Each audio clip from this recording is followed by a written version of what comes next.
Hello મિત્રો, કેમ છો તમે બધા? આઈ હોપ તમે બધા મજામાં હશો. તો આજની આપણી રેસીપી છે ચણાના લોટના મેથીવાળા પુડલા બનાવીશું. તેના માટેના ઇન્ગ્રેડિયન્ટ્સ જોઈ લઈએ. તો અહીંયા ઝીણી સમારેલી મેથી લીધેલી છે, 2 નાની વાટકી ચણાનો લોટ, રૂટીન મસાલા, કોથમરી, મીઠું, આદુ, મરચાં અને લસણને મેં વાટી લીધા છે. આમાં તીખી મિરચી તીખાશ માટે મેં એડ કરેલી છે. ઝીણી સમારેલી ડુંગળી, જરૂર અનુસાર પાણી. તો ચાલો રેસીપી સ્ટાર્ટ કરીએ. સૌપ્રથમ આપણે ચણાના લોટનું ખીરું બનાવીશું. આને 15થી 20 મિનિટ માટે રેસ્ટ આપીશું. તો આપણે એક બાઉલ લઈ લીધું છે, એમાં આપણે ચણાનો લોટ એડ કરશું. તો આને મેં 4 ઇંચ લીધેલો છે લોટને. ત્યારબાદ પાણી એડ કરશું જરૂર અનુસાર.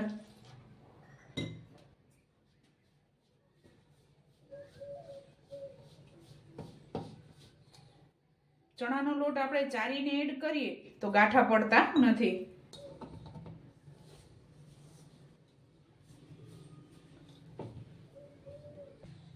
તો આપણે આને 10 થી 15 મિનિટ માટે લોટને પલળવા દેશું. 15 થી 20 મિનિટ જેવું થયું છે એટલે ખીરું એકદમ સરસ પલળી ગયું છે. તેમાં આપણે મસાલા કરશું. સૌપ્રથમ આદુ, મરચાં અને લસણની પેસ્ટ એડ કરશું. આ થોડીક ચડિયાતી રાખવાની છે. કોથમરી એડ કરશું.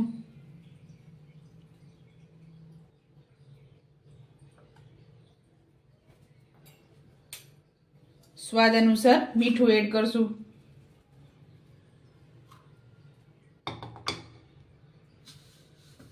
ત્યારબાદ મસાલા કરીશું.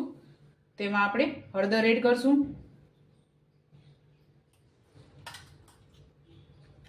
ધાણા જીરું એડ કરશું અને કશ્મીરી મરચું. ત્યારબાદ મેથી.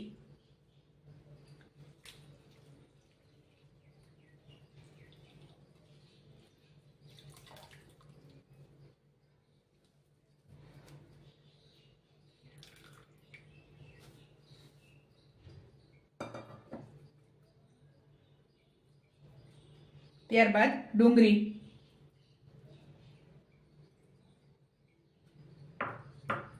તો આપણે આને મિક્સ કરી લેશું. જરૂર લાગશે તો પાણી એડ કરશું આપણે.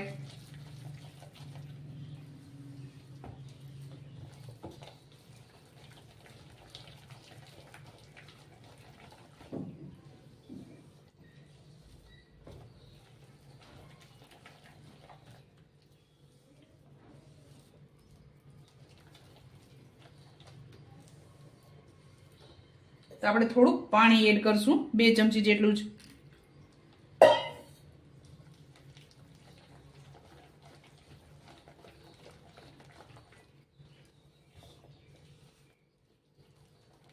આ શિયાળામાં મેથીના પુડલા ખાવાની ખૂબ જ મજા આવે છે, કારણ કે શિયાળામાં મેથી તાજી હોય અને હેલ્થ માટે પણ ખૂબ જ ફાયદો કરે છે. એટલે આપણે મેથી ખાવી ખૂબ જ જરૂરી છે. તો આપણું તેલ ગરમ થઈ ગયું છે. મેં 2 ચમચી જેટલું તેલ એડ કરેલું છે અને ખીરું પણ આપણું એકદમ સરસ તૈયાર થઈ ગયું છે. તો હવે આપણે પુડલા બનાવી લેશું.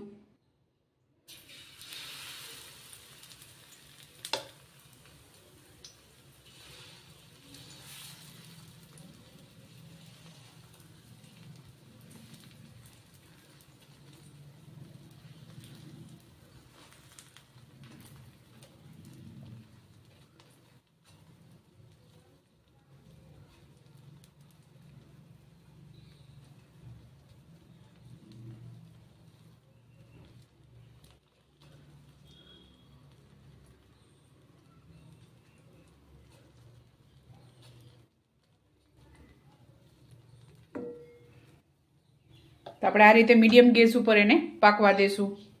તો આપણે એક સાઈડ પાકી ગયું છે તો આને ટર્ન કરી લેશું.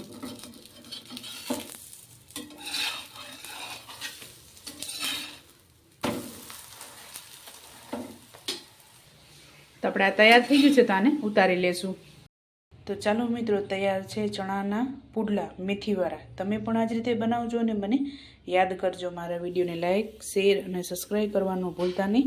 તો ચાલો મળીશું નેક્સ્ટ વિડીયોમાં.